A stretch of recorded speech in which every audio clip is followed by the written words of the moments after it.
4 minutes after 10, a very good morning to you, and this is, of course, LBC 97.3. How far would you go to make a point in which you believed passionately, and, of course, a point which you felt was being ignored, overlooked, or perhaps misunderstood by the public at large? Where exactly is the line, if you will, between what could be loosely described as a point of principle and what could be described as becoming a public nuisance or perhaps a pest? I ask you this because if you were listening to the programme yesterday, and there's absolutely no reason at all why you should have been, I say that so as to not sound presumptuous. If you were listening to the programme yesterday, you'll have been party to quite a strange experience which unfolded live on the programme. It was at about 10 to 10 in the morning when we took a call from a chap calling himself Howard in Acton while discussing the ongoing situation in Syria.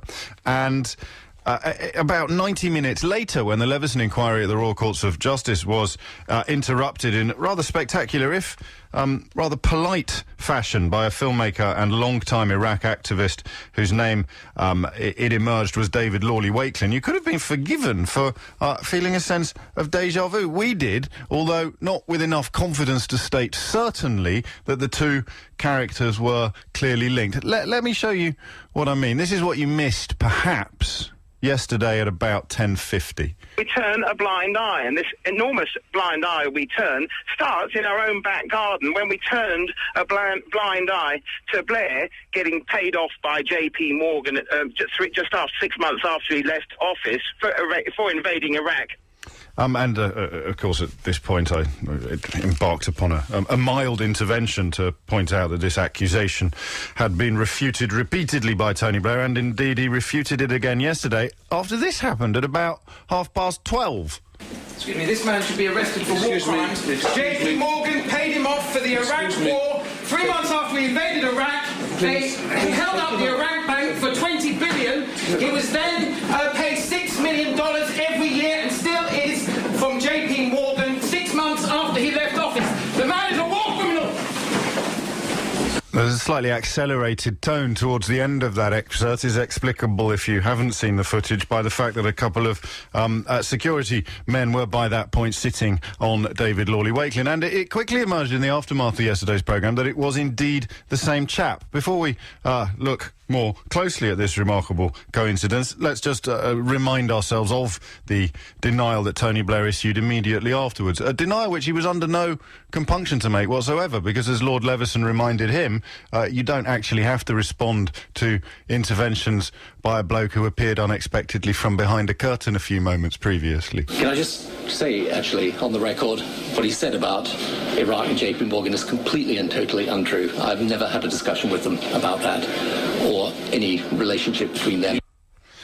And JP Morgan themselves this morning declined to comment when we invited them to add to that fairly robust denial by Tony Blair. We'll move on to the detail of some of those accusations later. I've invited David Lawley Wakelin into the studio today for two reasons. Number one, I like to talk to people in the news as well as talking about them on a daily basis. And number two, because we sort of felt a vague sense of, I don't know, involvement in the story, given the fact that you called us so shortly before appearing at the Royal Courts of Justice. So, David, welcome. Thank you for coming in today. When you rang us yesterday, did you know what you were going to be doing 90 minutes subsequently? Yes, I was actually on my way there. I was cycling through Hyde Park at the time on my way to the Leveson Inquiry, and I heard your comments on Syria and decided it was an opportunity to air my thoughts. It leads me to the uncomfortable conclusion, then, that you didn't feel this was a big enough platform for exploring your unhappiness with regard to Tony Blair and the Iraq war. Quite, yes. You felt the need to move it on to a rather bigger stage. When did you then formulate that intention? When did you decide that that's what you were going to do? Well, pretty much as I woke up in the morning. I've been campaigning to get Blair taken to The Hague for a very long time now, since, in fact, about 2010, when I actually went to Iraq and made a documentary, The Alternative Iraq Inquiry. And I've always believed, pretty much ever since the days of when Dr. Kelly was suspiciously committed suicide, that all was not quite right in the Blair's dealings and the lies, of course, about the weapons of mass destruction and so on. So when you knew he was going to be appearing at Leveson, you knew that you would do your level best to be heard? Yes, only if there was a relatively simple way of getting in, and then I wouldn't be assaulting anyone or actually, hopefully not breaking too many crimes. Well, talk us through how you indeed got in, because Lord Leveson was understandably irate about it. An inquiry is underway, and those of us given to rather frenzied imagination could have posited the notion that you were embarking on a Mission Impossible style intervention or infiltration of what we presume to be a pretty secure building. What happened? Talk us through the moment you got off your bike, if you will. Well, yes, once in there, you go through some metal detectors. There are a number of courts. There's about 75 courts in the building, so any member of the public can actually go in. And once in the building, I did in fact try to go in the front entrance of the Leveson Inquiry, but was soon evicted because I had no press accreditation and so on. And then I figured out that there must be a back way in because Lord Leveson himself must have an entrance. So I went down 2 floors, excuse me, down 2 floors, found another court that was completely open, walked straight through it, out the back of where the judges sit, into the back corridor, then back up 2 floors, and back in the door. So you had a sort of internal radar going on. You worked out roughly where 2 floors above you would be, and you came up the relevant staircase. I get lost in this building. Yeah, there was a bit of geography working it out, but when I got there, I was absolutely surprised to find absolutely not a soul in the corridor and the doorway. Forgive me, this is remarkable. This is the back entrance, if you will, of a courtroom in which a man who still retains security officers armed, I imagine, and who certainly the cameras of the world are focused upon events in Court 73 at the moment. It literally to the other side of the world, where Australian interest is high, given how often Rupert Murdoch's name is mentioned. And you've got the massed ranks of security, lawyers, we've all seen the television pictures, benches of support staff, Leveson up on the front, and the back door was open and utterly unguarded. Yes, and had I been a terrorist with a plastic bomb in my underpants, then things might have looked a little bit different. Well, that explains perhaps Lord Leveson's fury. So at this stage, you decided to step through the door and deliver your prepared speech. Was there a moment to gather your thoughts, to sort of gird your loins? Well, actually, funnily enough, I did actually lose my bottle at one point. I went back down the 2 floors, went and telephoned my mother and said, "Do you think I should do this? Look, I can get in here." What did your mum say? Yeah, go ahead. Yes, she did. Your mother encouraged you in this. Yes, indeed, yeah. That's a slightly strange image. It's a slightly strange picture that you paint. So, moments before disrupting the Leveson Inquiry, you phoned your mum. Yeah, just to check that she would back me up no matter what, so... You're more worried about upsetting your mum than you were about being sent to Belmarsh. Something strange going there. But, yes, so then I went back upstairs and decided that to go straight in and give the evidence that I'd gained from my research on Google and so on. Indeed, of which more later. Let me read a couple of texts that have come in already by way of an introduction to the fact that the phone lines are open, and David he's more than happy to hear what you have to say this morning about events yesterday, and of course the much bigger picture of the Iraq legacy, if you want, and the sense that I pick up in this job quite often that there's quite a broad feeling of unfinished business, and that this justification or explanation of the war being somewhat inadequate has been subsequently glossed over, ignored, possibly even shoved aside. And there's a sort of nice diversity of views coming in already. John in Harrow and the Hill writes, "What a positive stance in favour of protesters and freedom of speech. Your guest was removed, arrested and, more importantly, released without charge. Almost the most sensible outcome yet at the whole Leveson inquiry. Nice one, David." Richard in Mill Hill takes a different view. He writes, "Why on earth are you giving a platform to this ridiculous protester? It just proves that attention is given not to intelligent arguments, but to those who shout and disrupt." In your defence, David, you did preface your intervention yesterday with the rather English phrase, "excuse me."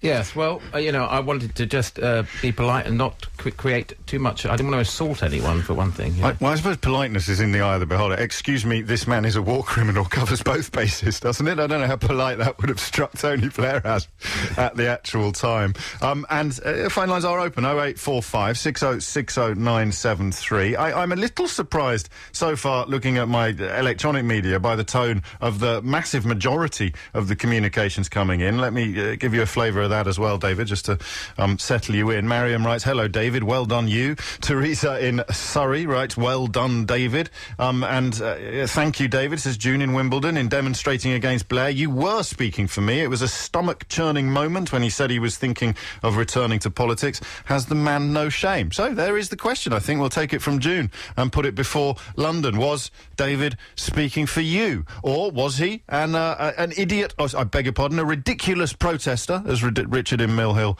contends, who deserves, by dint of the mode of his protest, to be completely ignored? Or, as I think Quentin Letts wrote in the... a couple of the commentators have had fun with you today. Quentin Letts said that the reason Tony Blair looked so cool after you intervened was because it was just like Gordon Brown popping in from next door during his days as Prime Minister. And I think the sketch writer in the Daily Telegraph described you as looking like a librarian gone rogue. We'll garner some of your reaction to that and some of London's reaction to you, David Lawley Wakelin, after this. 19 minutes after 10, we would like to think on LBC 97.3 that offering you the opportunity to have your say on London's biggest conversation is, it's usually enough for you to vent your spleen or to get your arguments out there. It wasn't enough yesterday for David Lawley Wakelin, who chose to interrupt the Leveson Inquiry, most pertinently Tony Blair's evidence at the Leveson Inquiry, 90 minutes after rehearsing some of his arguments on this programme. He's here now. He's taking your calls. Let's speak to a couple of people first, David, and then we'll move on to the meat of your grievance, I think. Yvonne is in Enfield. Yvonne, what would you like to say? Oh, hello. I just want to speak to David and thank him so much for doing what I would have loved to have the opportunity to do. Tony Blair spoiled the last years of my life. I'm 83. You are still with us, though, Yvonne. You may have a while yet. He spoilt everything. Nothing's been the same since we went to Iraq.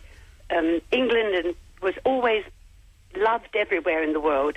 We didn't have all this terrorism. We might have had a bit of IRA, but we didn't have to live under the threat of everything. And I just think Tony Blair spoilt everything. But I believe in karma, and I'm sure he'll get something back. And then, what about you can't just go around disrupting judicial processes, can you, Yvonne? Just because you feel that... I'd love to. Give me the chance. Well, I have to say, I've just shown David the text and the emails coming in. About 90% positive at the moment, which has taken me by surprise. If you would like to redress that balance, get in touch in the programme in all the usual ways. 0845 6060 973. You can text 84850 or email james@lbc.co.uk. We're on Twitter as well, of course, @MrJamesOB. Abbas is in Redbridge. Abbas, what would you like to say? Hi there, good morning. First of all, I'd like to say, absolutely wonderful what he did. I think David was not just speaking for me, but I think he was speaking for many millions of people in this country and possibly many tens, if not hundreds of millions of people around the world.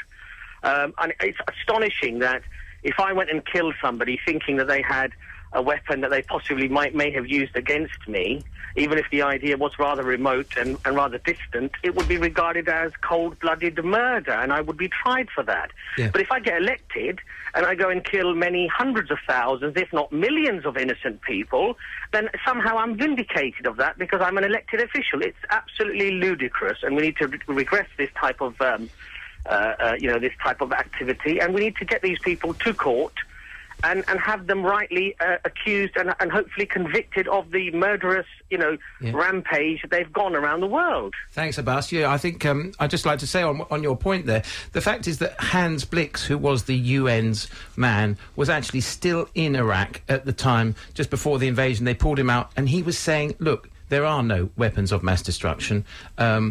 Let me finish my job, which they wouldn't let him do. They didn't even let him finish the job before we invaded. And then, of course, as we all knew, and I think 90% of this country knew, there were no weapons, and it was a big lie.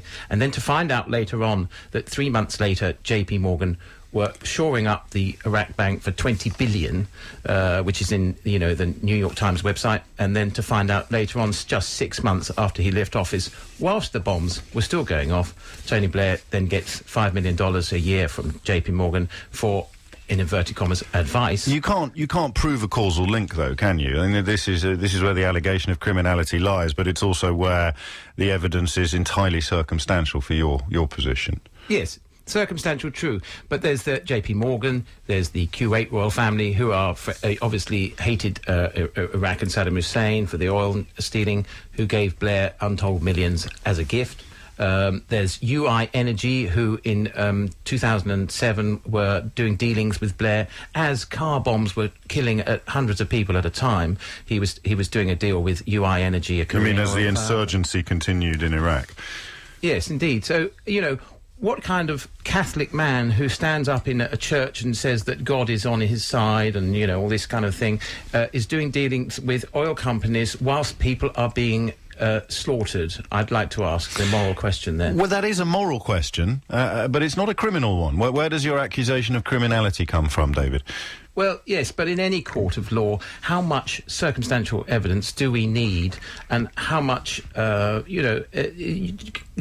we prove or not prove? The man was a lawyer, so he knew how to hide his tracks, but... except there may not have been any tracks to hide. I mean, there will be many people listening who share your concerns about the apparent paucity of detail in the so-called dodgy dossier. There are still many people troubled by the suicide of Dr. David Kelly, the resignation of Robin Cook, of course, just prior to the engagement in Iraq in 2003, struck many people as troubling, precisely because he appeared to believe that the war was indeed illegal. So there's plenty of evidence that could be described as opposition to the war or of questioning the justification for war, but to leap to the conclusion that it is neither sort of mistake nor circumstance, but is deliberate deception and therefore crime, that's the leap that many people haven't taken, but which you clearly have taken with some determination. Well, yes, because of the hypocrisy of the whole thing. I mean, going to the dodgy dossier, Alistair Campbell asked for 15 changes to it, to one draft, and then said it wasn't sexed up. These are other circumstantial evidence. Ken MacDonald, who was the head of the Crown Prosecution Service at the time, says, how can anyone in this country believe or what went on in the Crawford Ranch when Bush and Blair met? So I think those deals were done then back in the early days of the Crawford Ranch. It's the justification. The rush to war may well have been too hasty. It may well have been built on slightly shaky foundations, but to extrapolate from that there was some sort of deliberate deal done to send British soldiers to their death by way of ultimate self-enrichment on the part of politicians is the point at which, as a radio phone-in presenter, I worry that my conspiracy theory alarm needs to be tested. My only thing I would say about that is, if you look back to just a few months, May after we invaded, George Bush went on that US Invincible ship and he said, mission accomplished. I just think that him and Blair didn't think they would get caught. And it wasn't until 6-7 years later, whilst the bombs were still going off, that they were caught. And by get caught, you mean they felt they would go in, topple Saddam Hussein and come out again, effectively? Yeah, with very few people being killed. They thought it would be a walkover because they'd completely, after 10 years of sanctions, with half the population starving, they didn't think he had any power left, which he actually didn't. It was only the terrorist civil war that created all the deaths afterwards in the post-war times. You're listening to James O'Brien on LBC 97.3, joined by David Lawley Wakelin, who yesterday disrupted the Leveson Inquiry to accuse former Prime Minister Tony Blair of war crimes. He's here partly because of that, and partly because 90 minutes before his unscheduled appearance, we should say, at Leveson, he rang this programme to effectively rehearse some of the points he would make. That certainly pricked my interest. Tony is in Acton. Tony, what would you like to say to David, or indeed to London? Good morning, James. Good morning, David. David, God bless. This is pure democracy. What is a democracy? And for you to address everybody's worry.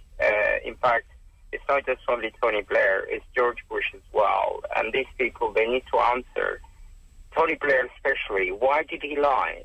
And if he lied, he needs to answer the questions what David he addressed on that course. What gives you your confidence, Tony, that it was a deliberate deception as opposed to an unintentional exaggeration? A lie is a conscious, dishonest act.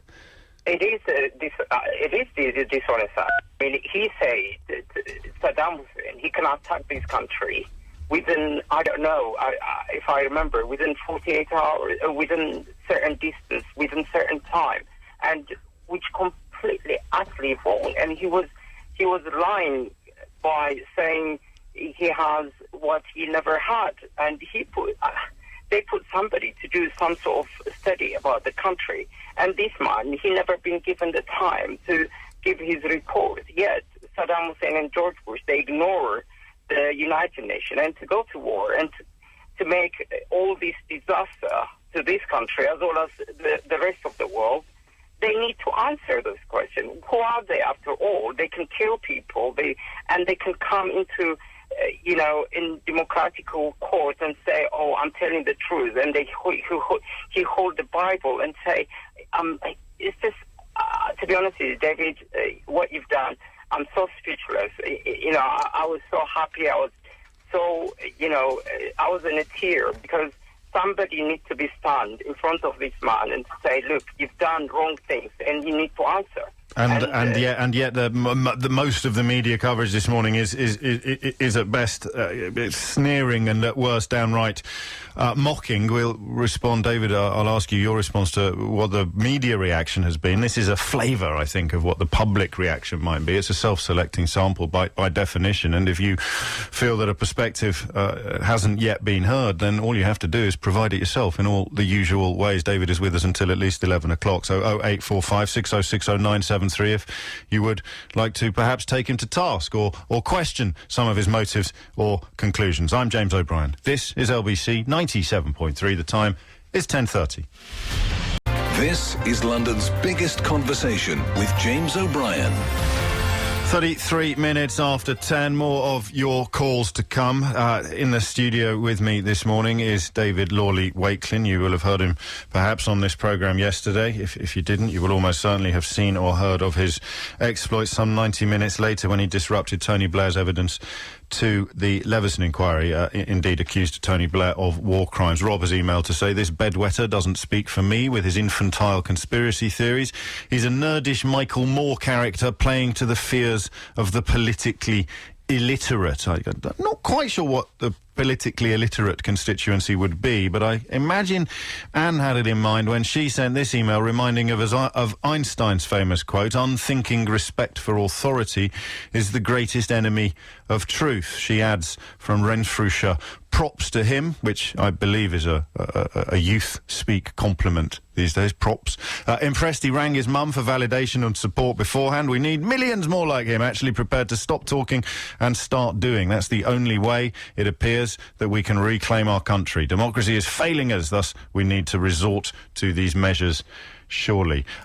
David, presumably you have felt somewhat let down by traditional media then. You've made your own film, which has enjoyed some sort of critical and popular success. You've been pursuing your particular line for some time now. You've disrupted Question Time in the past, and you sort of have activism now as prominently as filmmaker on your CV, and yet you don't presumably have mainstream journalists beating a path to your door. No, I'm a little bit disappointed with the media and the newspapers, in particular in this country, because during the time of the Iraq War, they were mostly, I'd say, 70% or so, were very much against the war and agreed with what kind of things I'm saying now. And now I think that the time has moved on. They just want to brush it under the carpet, very much as the politicians would like to do. Cliff in Orpington writes, "Doesn't this protester realise that if he did this in many countries in the world, he would have been shot as a suspected terrorist, and quite rightly? If he feels so... Crikey, Cliff, you are free to move. If he feels so strongly he should go into politics, I, for one, wouldn't vote for him, but maybe some like-minded people might." Where does a campaign like yours go after this? Because it will be hard to top disrupting Leveson in terms of attention securing, won't it? Well, yes, indeed. But I just a message to Tony Blair that, as soon as he steps out his front door in any public place, I hope there will be a lot more people like myself to interrupt and try and carry out your absolute right for citizens' arrest, and let's see what we can do. That it's the old cliche, for good. For evil, to triumph, all it takes is for good people to do nothing. And I think I just want to show that people that wherever I get gone, I've had support. shown my film in Birmingham, Bristol, London, and there's always afterwards been a 90%, when there's been a show of hands, agreement that Blair should be taken to The Hague. Yes, but these are people who've come to see a film called The Alternative Iraq Inquiry. It's not as if you've stopped people on the Clapham omnibus, is it? No. But I think that, if there was a straw poll, I think people should actually do something. There are plenty of... There's a good website, which is on my Facebook page, which is trying to get Blair indicted, and I think that if you want to do something, sign a petition online, and let's actually get something done. The reason I did this in the beginning was because my father fought in the Second World War. He was in the Normandy landings, and they started the United Nations after that war to stop this kind of thing from happening. And then when our man Hans Blix was there, Blair and Bush totally ignored what he was saying. So, what are we going to do for our children? Our fathers fought for us in the Second World War, and now what are we actually getting up and doing for our children? Malcolm is in Northolt. Malcolm, good morning. What would you like to say? Well, I mean, this man does not speak to me. I mean, to give him any sort of label as a protestor and campaigner is absolutely ridiculous. I mean, he's just a sad man that just confuses facts, and he makes connections and links where there are none and where there's no evidence or proof. I mean, to say that Tony Blair was he's trying to say he was some sort of dictator making all these decisions. They were all made in government as part of a cabinet that all agreed with all the facts that were put before them, many facts that we will probably never know about because they're kept secret for many years. And is it any wonder the rest of the media and the rest of the newspapers are not interested in this lunatic? He's got sort of mad ideas, and to sort of make these allegations about Tony Blair, as much as I may have disagreed with him, I just don't think to give him a programme and a platform like this on a London programme, it's not a great conversation, to be honest, and I just think it's a sad man and get him off as quick as possible. It just makes no sense. I'll let David respond to that. How could you have arrived at your conclusions about him if you hadn't heard what he had to say? What do you mean? I don't think it's a trick question, Malcolm. How could you have arrived at such robust conclusions about him if you hadn't heard what he had to say? That's not enough. Why do you think the other newspapers and media are not interested? They don't want to hear from him. The story's in every newspaper in the country today. But anyway, it's not me you phoned to talk to. It's David. David, you're some sort of fantasist. Well, yes, but you were saying that the cabinet agreed with everything he said. Well, actually, Claire Short says later on that she was asked to shut up when she asked about the post-war planning for the war. Robin Cook, who was let's face it, he was the Foreign Secretary at the time. He stood up just before the vote in the House of Commons. He was in the cabinet and made a tremendous speech and then resigned. Now, I don't find that those kind of backings from two cabinet ministers who both in fact resigned in the end. I don't think that shows that there is in fact an argument. I think it does show that there is a very strong argument. And to have a dossier which they all voted on, sexed up by Alistair Campbell, who did in fact make 15 changes to one draft. Which part of that do you suggest is not a lie? Yeah, it's not going to be an easy decision to make in Cabinet, and there will be those that disagree. But in the end, the majority agreed, and it was Tony Blair then carried on with the majority decision of the Cabinet. He wasn't somebody that just shouted down people. He took views from all different parts of the Cabinet and agreed, and in the end, action had to be taken, and he made a decision. And I think, just to be clear, Malcolm, then, you feel that political discourse is meaningless once it's been ratified, once a policy has been ratified by Cabinet, even with resignations? Well, at the end, difficult decisions have to be made. And once that decision has been made, even with the resignation of senior Cabinet members, which I don't think had happened since Westland and Michael Heseltine quitting Margaret Thatcher's Cabinet, once that decision's been made, we should all just shut up and approve. Well, no one's saying there shouldn't be protest or there shouldn't... Well, you are, mate. Well, no, I think a decision had to be made, and in the end, Tony Blair made that decision, and good for him. But I just think this man's making lots of links with no proof or evidence. He's just provided you with several facts on the trot. Yeah, but he's making allegations about Tony Blair receiving money and payment. They're not allegations. The allegation is that it's a reward for something. The receipt of the money is on the record, Malcolm. Yeah, and he's making this allegation that Tony Blair received this as some payment for them being able to back and support the banks in Iraq. I mean, he's just making loads of connections everywhere, and we can all do this if we really want to. We want to find something and make an allegation about something, but I think he's just confused about the facts and just making lots of connections where there are none, and I just don't think, you know, that the man deserves any sort of time to explain what he's saying. It doesn't make sense. He deserves exactly what you deserve, Malcolm, which is the opportunity to put forward his opinion. Alex is in Richmond. Alex, what would you like to say? Good morning, you two. Terrific programme this morning.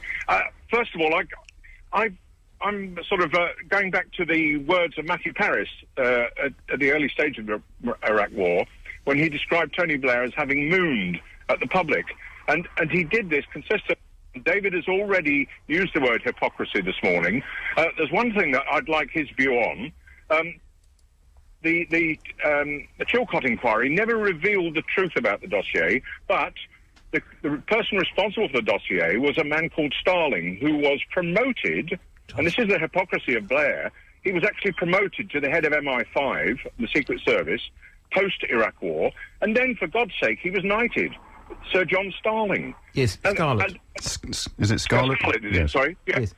Okay. And that's an example of the Blair hypocrisy, and I think David's got it absolutely right when he says that Blair and Bush thought they'd get away with it.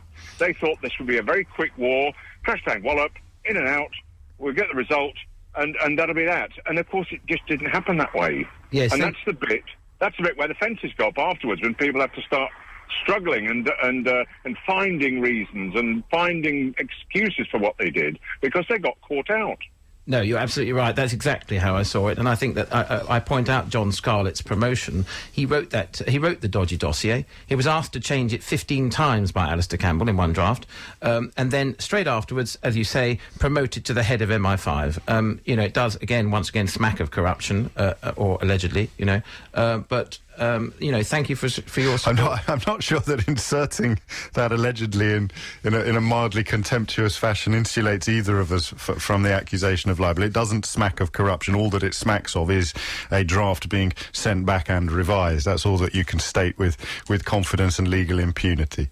Yes, I'd just like to say, though, Tony Blair, please take me to court. Bring it on. Have you got the guts, Tony? Phone us in now, take us to court, and let's see what you've got to say in front of a court of law. Because remember, the Chilcot inquiry is only an inquiry into what went wrong, into the political decision-making. It will not be looking at the circumstantial evidence of the millions and millions of pounds that Blair was making whilst the bombs were still going off and the people were being slaughtered. But he is effectively, albeit a former Prime Minister, he is essentially a private citizen once he's left office. He's not even an MP anymore. He is allowed to, he who pays the piper calls the tune. He's allowed to do whatever he wants now that he's no longer a politician. Yes, absolutely. He can stand up in churches and say that God was telling him what to do at the same time as he was signing the deal with an oil company for millions. He can do what he likes, and you can call it hypocrisy, immoral, damn right disgusting. You can call it what you like.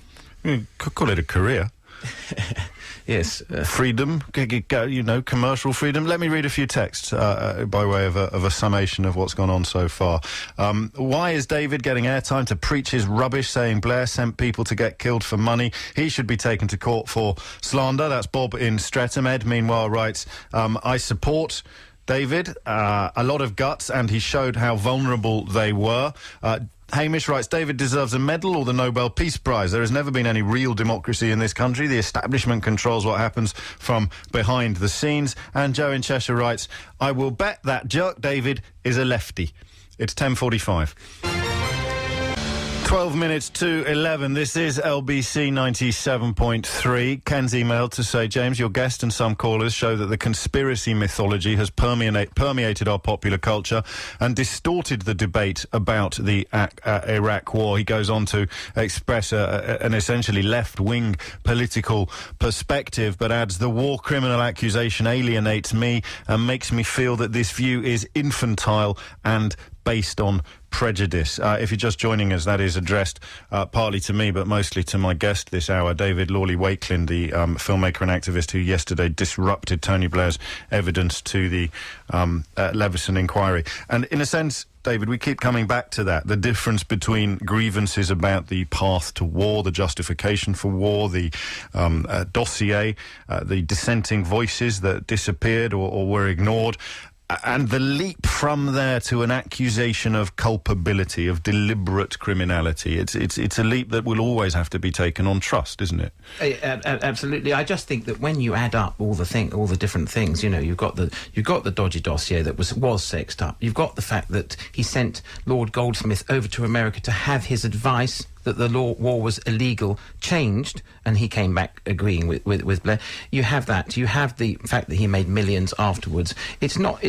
all the things don't add up to conspiracy. They add up to a lot more facts, and then the Foreign Secretary resigning and another cabinet member resigning. Or when you take the whole story and put the picture into one place, I just don't believe in the conspiracy angle. Detail, I think. I know Robin Cook was Foreign Secretary, but I think he was leader of the House at the point when he actually resigned over this issue. He had, though you're quite right, been Foreign Secretary in Tony Blair's cabinet. Very briefly, because we're in a radio studio, which means people can't see us. I've been doing this job for the best part of a decade. I've never had a delivery to the studio akin to the one that's just been brought into you, David. No, I'd love to just say thank you so much, Stella Smith, for this lovely bunch of flowers that has just come in with your love. And she says she's speaking up for the millions. So I can't tell you how overwhelmed with gratitude I am. Thanks a lot. Ray, however, explains that group mentality means that if someone sticks their head above the parapet like David has done, he will be put down by the conformists, no matter how articulate their arguments might be. Tanya is in Ripley. Tanya, what would you like to say? Hi, good morning. I've got a quick question for David. I have been curious ever since to find out why you haven't been charged with anything. Because I would have thought, and I don't want you to have been charged, but I'm just wondering whether it's because Tony Blair doesn't want to have to defend himself in court or to sort of speak up for himself against you. It just seems a bit curious to me. Well, yes, wonderful. It would give me a much more public platform. You're quite right. So there perhaps there is a level of suspicion as to why I wasn't charged. But actually, in effect, I didn't actually do anything wrong, because any courtroom in the land is a public place, and there was nothing to stop me from walking in there, albeit by the back entrance. I didn't break through any door locks. I didn't, I wasn't stopped by any security men. I just walked straight in. Again, albeit by the back entrance.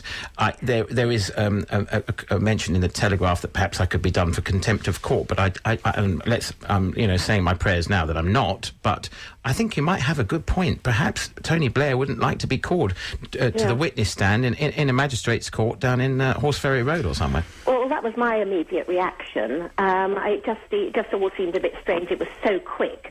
But I just wonder whether he sort of said, undercover, look, please, I don't want this to go any further. This was a high-profile We're crossing that line, Tanya. We're crossing that line into conspiracy theories. Tony Blair quietly asking the police not to press charges against a man who disrupted Leveson. Well, I mean, in contrast to Mr. Marbles, who famously custard-pied or tried to custard-pie Rupert Murdoch at the Culture, Media and Sports Select Committee, David didn't... he didn't hurt anyone. He didn't seek to physically impose himself on anybody. And, of course, in classic English tradition, he said, "Excuse me," before accusing the former Prime Minister of war crimes. Is that an accusation that chimes with you, Tanya? Well, if somebody had said that something detrimental about me, I would have thought that would have been slander. I would have thought that he might have taken a greater opposition to this, greater offence, rather than to just let it sort of slip quietly away. He did refute it. He didn't let it slip silently away. He refuted it, challenged it, rejected it, denied it. And it's probably fair to say that the bar of slander or libel for a former Prime Minister is so rather higher than it is for the likes of us. People have said some incredibly wounding things about most politicians in the public eye, Tony Blair in particular. It is actually we're short of time, so I'll stop talking and let more of you get on to David. Gavin is in Farnham. Gavin, what would you like to say? Hi, James. Just wanted to say, well done to you, James, and well done to David. I think this is one of the most important things that you've had on your radio show for a while, and I listen every day. I love the show, but the actual nature of this, and you... I think it's slightly shameful that what happened yesterday had to happen in that way, because there's no other forum. The debate is... it's a moot point. There's nobody wants to talk about it. It's just bundled up and wrapped into, oh, it's a conspiracy theory, oh, go away, all you lunatics. And it is so, so important for the way that we move forward. And you're of a similar, forgive me, you're of a similar school of thought than yourself, are you, Gavin? You also feel there's too many unanswered questions. There are way too many unanswered questions, and I have this a lot, where you just pick up and you mention a point and you say, well, have you looked at this and have you looked at that? And so much of it is a matter of public record. You can look into this stuff, but nobody's like, no. Let's just concentrate on X Factor and how the ratings of The Voice. When this voice needs to be heard, David's voice. I mean, well done. Seriously, well done. Thank you, Gavin. I'd just like to say as well that, I think that, as we all know, there wasn't one politician who stood up for the 2 million people that day who marched against this Iraq war, and we just weren't listened to. And that is, again, why partly I felt, these things have to be done, and we do happily have the right to demonstrate properly here. Gavin, thank you. You're not... I mean, you wouldn't claim, though, that the 2 million people estimated to have marched against the decision to go to war would all necessarily approve of your behaviour yesterday, David, or indeed agree with your accusations. Well, I don't know. I'd love to ask them, because I think that when people lose their lives, this is about people's lives, and it's at least 500,000 people in Iraq, but that's not the point. It's the knock-on effect. All of their families, plus our own economy. The oil prices ever since Iraq have shot up, which has pushed the economy up, and certainly didn't help situations in the economy too.